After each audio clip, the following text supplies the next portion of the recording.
All right, we're diving into a huge question today. Is religion a force for stability, the social glue that holds society together, or is it a powerful engine for revolution, tearing things down to build something new? Let's get into it. And that's the real puzzle, isn't it? We see these belief systems that reinforce tradition and keep things stable.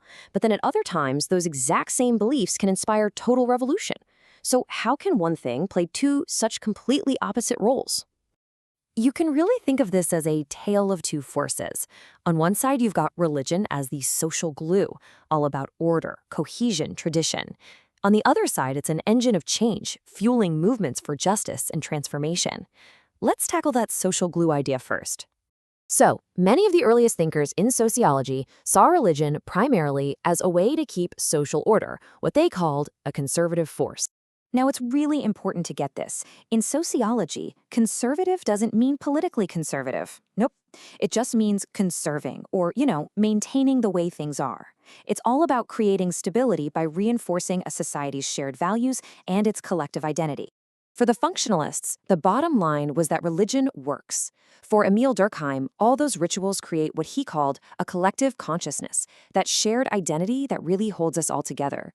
For Malinowski, it had this amazing psychological function, helping us deal with really stressful or uncertain times. And for Talcott Parsons, it created a value consensus, basically giving society's rules a kind of sacred moral authority. But not everyone saw this social glue as a good thing. Karl Marx had a famously different take. He argued it wasn't just glue, it was more like a sedative. For Marx and later Lenin, religion was a tool of ideological control.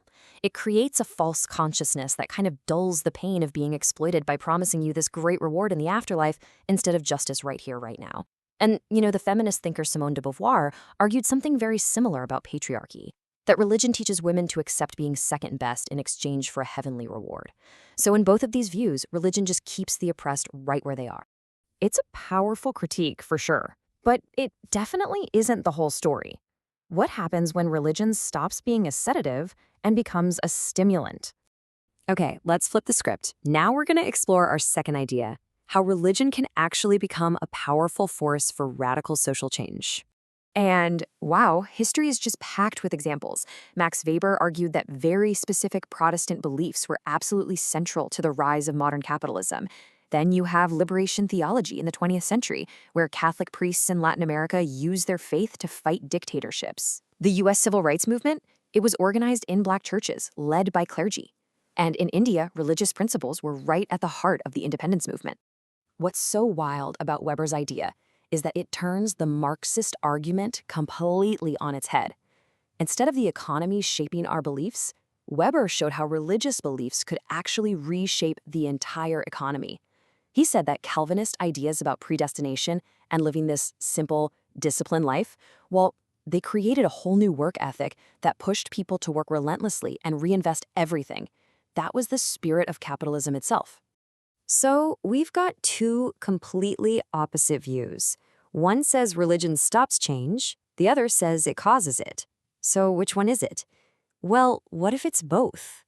Turns out Marx's own collaborator, Friedrich Engels, came up with this very idea.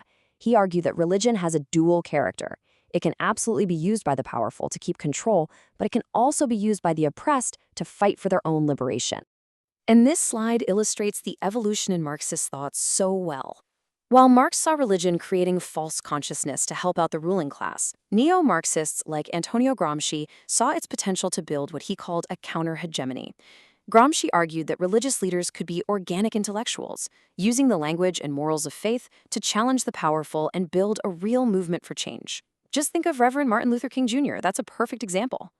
Let's look at a case study to make this real. For centuries, Hindu beliefs were used as a conservative force to justify the incredibly rigid social hierarchy of the caste system. But then, in the 20th century, Mahatma Gandhi drew on those very same Hindu principles of nonviolence to inspire a revolutionary movement that brought down the British Empire in India. It's the perfect example of religion's dual character in action. And, we see this exact same tension inside feminist thought. While de Beauvoir saw religion as a tool of patriarchy, others like Nawal al-Saadawi argue that, hey, maybe the original religious texts weren't the problem. It was that they've been reinterpreted by men for their own benefit. And then sociologists like Linda Woodhead have shown how so many women actively use their faith to find power and resist oppression, carving out their own spaces within otherwise patriarchal systems. So, what does all this mean? Where does this leave us, and why does this whole debate really matter? Well, the answer to our big question from the beginning, it's not a simple yes or no. Is religion social glue or an engine of change? The answer is, it's both. It always depends on the context, the specific historical moment, who is using the belief system, and for what purpose. But the real takeaway here, the thing I really want you to remember, is that these theories aren't just abstract ideas for a test, they're practical tools. They're like different lenses you can put on to look at any social movement, any political debate, any cultural struggle, and see the powerful, often invisible belief systems that are really at work. Which leaves us with a final question for you to think about. When you look at the world around you right now, what belief systems, and they don't even have to be religious, are acting as that social glue, holding things together? And which ones are the engines of change, pushing for a totally different future? Once you start looking for it, you'll see this dynamic playing out everywhere. Thanks for tuning in.